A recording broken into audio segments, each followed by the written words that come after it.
हाय दोस्तों, कैसे हैं आप लोग। उम्मीद करता हूँ कि ठीक होंगे। तो अभी तक हम लोगों ने differential equation with constant coefficient के लिए सॉल्यूशन निकालना सीखा है। तो उसके लिए CF की ज़रूरत पड़ती है, PI की ज़रूरत पड़ती है। इसके लिए मैं 4-5 वीडियो बना चुका हूँ, अलग अलग है, तो आप उसको देख करके समझ सकते हैं। तो अब अभी तक हम लोगों ने क्या पढ़ा था, differential equation with constant coefficient. जब कांस्टेंट कोफिशिएंट रहता है तो हम लोगों को CF और PI निकालने की ज़रूरत होती है। उसके बाद हम कंप्लीट सोल्यूशन निकालते हैं।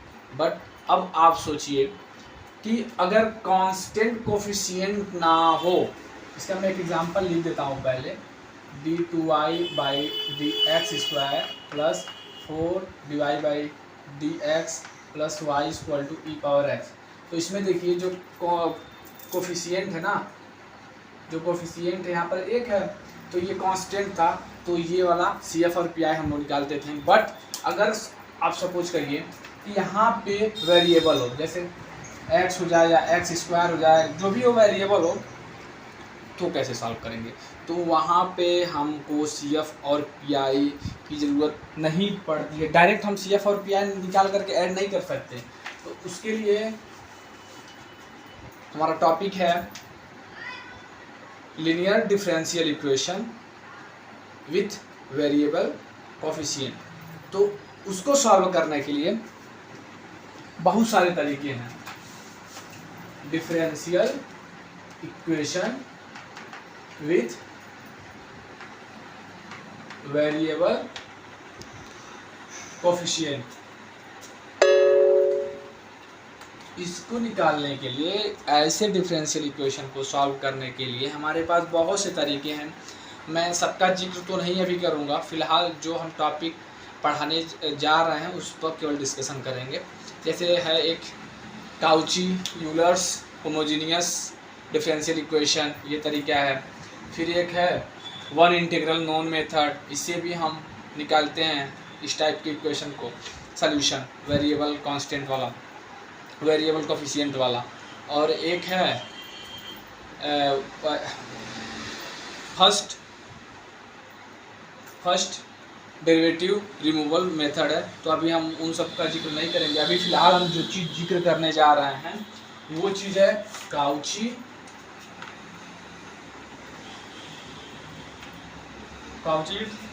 Euler's linear homogeneous differential equation. इसके बारे में थोड़ा सा हम जानकारी देना चाहते हैं। इसका जो स्टैंडर्ड फॉर्म होता है, स्टैंडर्ड फॉर्म जो होता है कुछ यूँ होता है। मैं सेकेंड ऑर्डर का लेकर केवल चल रहा हूँ, हायर ऑर्डर का लेकर के नहीं चल रहा हूँ, केवल सेकेंड ऑर्डर का लेकर चल रहा हूँ। Second order, only second order हम लेकर के चल रहे हैं। तो इसका जो स्टैंडर्ड फॉर्म है, x² d2y/dx² plus x/dx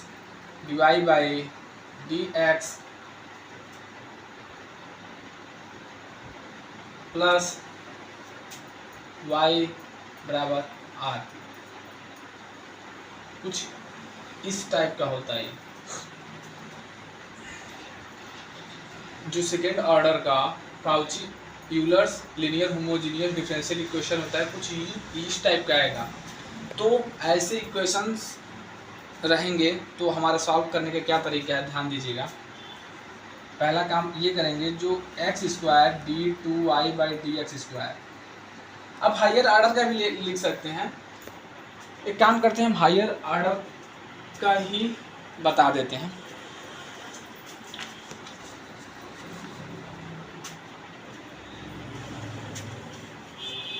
higher order का बता देते हैं,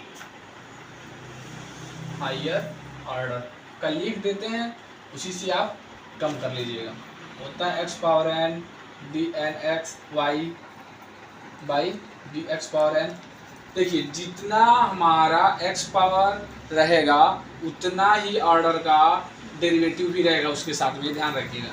अब मान लीजिए x power n minus one हुआ तो डेरिवेटिव भी एक कम हो जाएगी, उतनी ही पावर की डेरिवेटिव होगी, ध्यान रखिएगा। ठीक है, इस टाइप का हमारा होता रहेगा। अगर मान लीजिए यहाँ पे हो गया एक्स तो डिवाइड बाई डी एक्स, इस टाइप का होगा। ये हमारी स्टैंडर्ड फॉर्म है और इसको सॉल्व करने के लिए हम कैसे करेंगे, हमको पढ़ना है केवल सेकेंड ऑर्डर का। तो हम तो इसके लिए स्टेप क्या है हमारा सॉल्व करने का, इसमें क्या करते हैं x को e पावर z के फॉर्म में चेंज कर देते हैं। जहाँ जहाँ x रहता है हम वहाँ पे e पावर z कन्वर्ट कर देते हैं, डाल देते हैं। और d x square d two y by d x square की जगह पे हम क्या करते हैं d minus one into y put करते हैं, अभी बता रहे हैं आपको। x divide by d x की जगह पे डी वाई पुट करते हैं। अब व्हाट इज डी, डी क्या चीज़ है, डी बाई डी एक्स है। डी क्या चीज़ है, D by D D Z है, डी बाई डी जेड है। समझ रहे हैं आप, ये चीज़ है। थोड़ा पॉज करो। तो इस पे हम एक क्वेश्चन करते हैं, इस पे बहुत ही छोटा सा क्वेश्चन करते हैं। पहले हम क्वेश्चन नोट करते हैं। है आपका x square d y d two y by d x square minus x d y by d x minus three y equal to zero.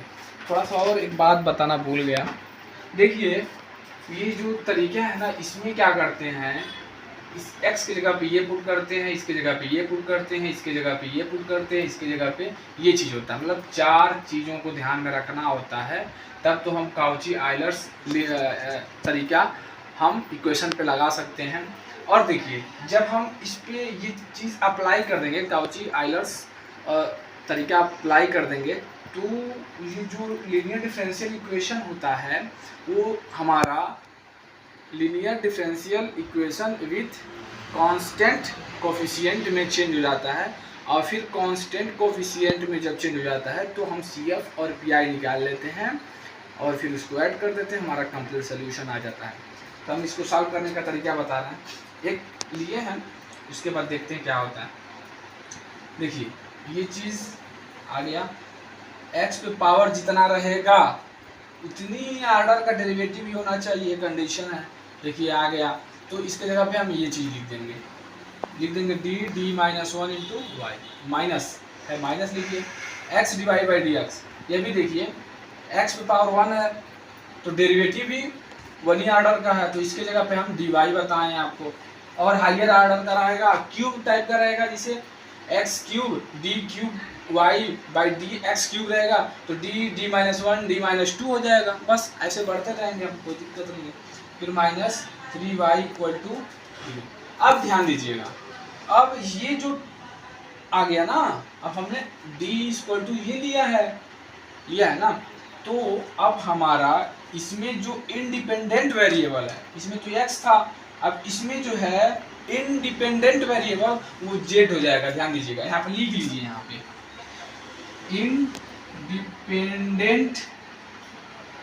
Dependent variable equal to यहाँ पे z है। ये ध्यान रखिएगा, क्योंकि बहुत लोग भूल जाते हैं, सभी लोग नियर अबाउट भूल ही जाते हैं कि x है कि z है, और आगे चलकर गलती हो जाती है। इसको अब सॉल्व करेंगे तो D square y minus D y गुणा कर दीजिए, माइनस डी वाई ये चीज़, फिर minus three y equal to zero.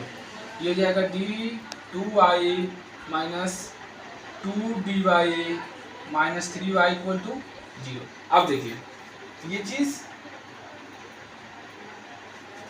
Differential equation with constant coefficient आ गया। जिसका लेफ्ट हैंड साइड है, राइट हैंड साइड नहीं है। तो ऐसे कंडीशन में हमारा कंप्लीट सोल्यूशन CF ही होता है, PI इसका 0 होता है ऐसे कंडीशन में। तो ऑक्सिलरी इक्वेशन बना लीजिए, हो जाएगा m² minus 2m minus 3 equal to 0। इसका फैक्टर करेंगे तो 3 बन जा 3, बैठेगा वो m माइनस 3 और m प्लस 1, यही हमारा इसको सेटिस्फाई करेगा। तो m इक्वल टू -1 और 3। तो आगे हम डिलीट करते हैं और अच्छे से समझेंगे इसको। m का वैल्यू ये आ गया, तो CF क्या हो जाएगा, CF इक्वल टू क्या हो जाएगा, C1 e power mx plus C2 e power m2x, CF हो जाएगा। PI क्या हो जाएगा, PI ऐसा वाला जब भी होता है तो उसका PI 0 होता है। क्यों 0 होता है, क्योंकि यहाँ पे R वाला टर्म 0 है। अब R वाला टर्म 0 है तो 0 हो जाता है।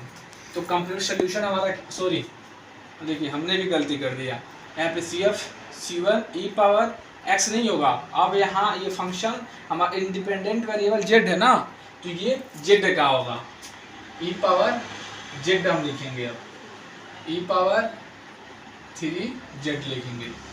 अब ये चीज़ हमारा z में आ गया, CF समझ रहे हैं आप, z में आ गया। अब हम इसको x में कन्वर्ट करेंगे। तो देखिए यहाँ पे x बराबर e पावर z लिए थे, अगर हम दोनों साइड log ले लें तो log x बराबर क्या हो जाएगा, log ऐसे हो जाएगा। तो इसका मतलब क्या होता है z, तो z बराबर log x हो जाएगा। हम z की जगह पे या e पावर z की जगह पे हम x लिख सकते हैं। हम ऐसे रहने देते हैं इसको, तो इसको हम ऐसे लिख सकते हैं, C1 by e power z plus C2 e power z का क्यूब, कर सकते नहीं कर सकते हैं। इसको टू CF क्या हो जाएगा, C1 by e power z का मतलब x, फिर plus C2 e power z का मतलब x, अब क्यूब है तो क्यूब, बस। PI 0 है तो कंप्लीट सोल्यूशन क्या हो जाएगा, CF प्लस PI 0 है तो कंप्लीट सोल्यूशन दिस हो जाएगा। हम एक और क्वेश्चन करेंगे, इस पे थोड़ा सा देखते हैं, छोटा सा क्वेश्चन करेंगे, ज़्यादा बड़ा क्वेश्चन नहीं करेंगे। तो Cauchy Euler's linear homogeneous differential equation पे अभी जस्ट हमने एक क्वेश्चन एकदम छोटा सा किया। अब मैं एक और क्वेश्चन के थ्रू और अच्छे से कॉन्सेप्ट क्लियर करना चाहता हूँ। क्वेश्चन पहले नोट करिए, x² d2y by dx² minus 4x dy by dx plus का 6y equal to 42 upon x power 4। अब हम लोग इस क्वेश्चन को सॉल्व करेंगे। देखिए कितना इंटरेस्टिंग है, जब भी कहीं पर भी Cauchy Euler's linear homogeneous differential का जिक्र हो तो आप 4 चीज़ दिमाग में रखिएगा। क्या क्या 4 चीज़ें हमको दिमाग में रखना है, हम यहाँ पर लिख रहे हैं। चारों चीज़ हम दिमाग में रखेंगे तभी हम सॉल्व कर पाएंगे। पहला चीज़ क्या होता है, x equal to E power z put करते हैं। दूसरा चीज़ क्या है, capital D equal to d by D z हो जाता है। जैसे ही हम Cauchy Euler's homogeneous theorem apply करेंगे इस पे, वैसे ही वो फंक्शन जो होगा उसमें जो डिफरेंशियल इक्वेशन होगा उसमें जो इंडिपेंडेंट वेरिएबल होता है वो जेड वाले वेरिएबल में कन्वर्ट हो जाता है। अब देखिए x² d2y by dx² equal to हम d-1 इंटू y ये पुट करेंगे। x dy बाई dx के जगह पे हम dy पुट करेंगे। ये 4 चीज़ दिमाग में रखिएगा। x का value e power z put करेंगे, d का value d by D Z put करेंगे और x² d2y बाई dx² के जगह पे हम d-1 इंटू y पुट करेंगे। x dy बाई dx के जगह पे हम dy पुट करेंगे। ये भी ध्यान रखिए, जैसे ही हम ये सब पुट कर देंगे वैसे ही गिवन डिफरेंशियल इक्वेशन हमारा इंडिपेंडेंट वेरिएबल चेंज हो जाएगा, उसका इंडिपेंडेंट वेरिएबल हमारा जेड हो जाएगा। अभी देखिए फिलहाल अभी इंडिपेंडेंट वेरिएबल क्या है, इसमें एक्स है, और जैसे ही पुट करेंगे जेड में हो जाएगा, तो ध्यान रखिएगा। अब इसको हम सॉल्व करते हैं, इसके जगह पे हम ये चीज़ पुट करते हैं इस पूरे की जगह पे, तो d minus one into y minus का 4 x divide by d x की जगह पर हम डिवाइड पुट करेंगे प्लस 6y इक्वल टू, ये टर्म हम ऐसे रहने देंगे, x के जगह पे हम e पावर z है ना, देखिए e पावर z और 4। अब ये चीज़ हमारा ये हो गया। अब इसमें इंडिपेंडेंट वेरिएबल इसमें z हो गया, इसमें इंडिपेंडेंट वेरिएबल क्या था, x था, ध्यान रखिएगा ये चीज़। अब इसको सॉल्व करिए आप, तो D square y minus D y minus 4 d y plus 6y बराबर 42 अपान ई पावर 4z, ये चीज़ हो गया। अब ये हो गया, इसको और सॉल्व करिए, डी स्क्वायर वाई माइनस का 5 डी वाई प्लस का 6y equal to 42 upon E power 4z हो जाएगा। इसका ऑक्सिलरी इक्वेशन बनाइए CF निकालने के लिए, ऑक्सिलरी इक्वेशन बनाएंगे तो m square minus 5m plus 6 equal to 0 हो जाएगा। इसका फैक्टर करेंगे तो m minus 3 m minus 2 equal to 0 हो जाएगा, m इक्वल टू 2 एंड 3 हो जाएगा। तो इसका CF क्या हो जाएगा, C1 e power m1 z, ध्यान रखिएगा x नहीं z क्यों, क्योंकि इंडिपेंडेंट वेरिएबल हमारा इसमें चेंज हो गया, तो e power m z plus C2 e power m2 z, ये चीज़ हो गया। इसको हम x के टर्म में लिखें हम C1, इसको देखिए आप ऐसे लिख सकते हैं, e पावर z का square plus C2 e power z का क्यूब, तो C1 e पावर z का मतलब x है, तो x का स्क्वायर प्लस ये चीज़ हमारा आ गया CF, तो CF हमारा C1x square plus C2 x cube आ गया, सॉरी हाँ ठीक है। अभी तो यहाँ तो z में आया हुआ था, तो हमने उसको x में कन्वर्ट कर लिया, ये चीज़ x में आ गया, CF तो निकल गया। अब हम थोड़ा PI निकालते हैं, देखते हैं। CF तो निकल गया, PI कैसे निकलेगा, देखिए किस टाइप का फंक्शन बन रहा है। यहाँ से देखिए आप y equal to 12 upon E power 4z into D square minus का 5d प्लस का 6, कुछ यूँ बना।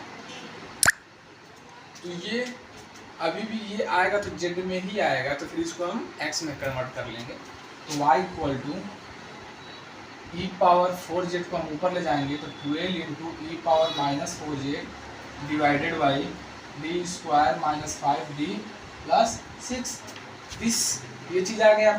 अब आपको पता होगा, हमने बताया है पिछली वीडियो में कि if y equal to E power ax f of d type का होता है, तो e पावर ax और फिर f ऑफ d के जगह पे हम a पुट कर देते हैं, इस टाइप का फंक्शन ये बन गया ना। तो अब हम इसको कैसे सॉल्व करेंगे, y equal to 42 into E power minus 4z divided by D square, D की जगह पे हम क्या रखेंगे, माइनस 4 रखेंगे, ध्यान दीजिएगा, ई पावर ax मतलब az, ए की जगह पे माइनस 4 है तो डी की जगह पे हम माइनस 4 रखेंगे, तो डी स्क्वायर की जगह पे 16 हो जाएगा, फिर माइनस 5 इंटू डी की जगह पे माइनस 4 रखेंगे, फिर प्लस का 6। तो इसको आप सॉल्व करेंगे आप, 42 into E power minus 4z divided by 16 plus 20, तो 36 में 6 ऐड करेंगे तो 42, तो दिस कट गया। तो y इक्वल टू क्या आ गया, मतलब PI, y मीन्स PI क्या आ गया, e पावर माइनस 4z। अच्छा मीन्स इसको अगर हम x के टर्म में लिखें तो PI इक्वल टू क्या हो जाएगा, e पावर ई पावर जेड यानी कि एक्स पावर माइनस 4 हो जाएगा, एक्स पावर माइनस 4 हो जाएगा। This is P I. तो कंप्लीट सोल्यूशन क्या हो जाएगा आपका? कंप्लीट, यहाँ से हम इसको डिलीट करते हैं, ठीक है। तो कंप्लीट सोल्यूशन हम यहाँ लिख देते हैं। तो कंप्लीट सोल्यूशन क्या हो जाएगा? C F this C1x² plus C2x³ plus P I क्या है? X power minus 4। X power minus 4 का मतलब हम 1/x पावर 4 भी लिख सकते हैं। This is complete solution of given differential equation. हमने क्या तरीका यूज किया, ध्यान रखिए। पहले इसके कोफिशिएंट को देखेंगे। अगर इस टाइप का कोफिशिएंट आ रहा है x² के साथ, फिर डबल डेरिवेटिव, x के साथ सिंगल डेरिवेटिव, तो काची-यूलर्स होमोजेनियस डिफरेंशियल इक्वेशन बना करके ये होगा। फिर उसको उस रूल से सॉल्व करेंगे। उसका क्या तरीका है? एस बराबर ई पावर जेड मानेंगे ही मानेंगे, सपोज ही करना है। फिर D equal to D by D Z suppose करना है।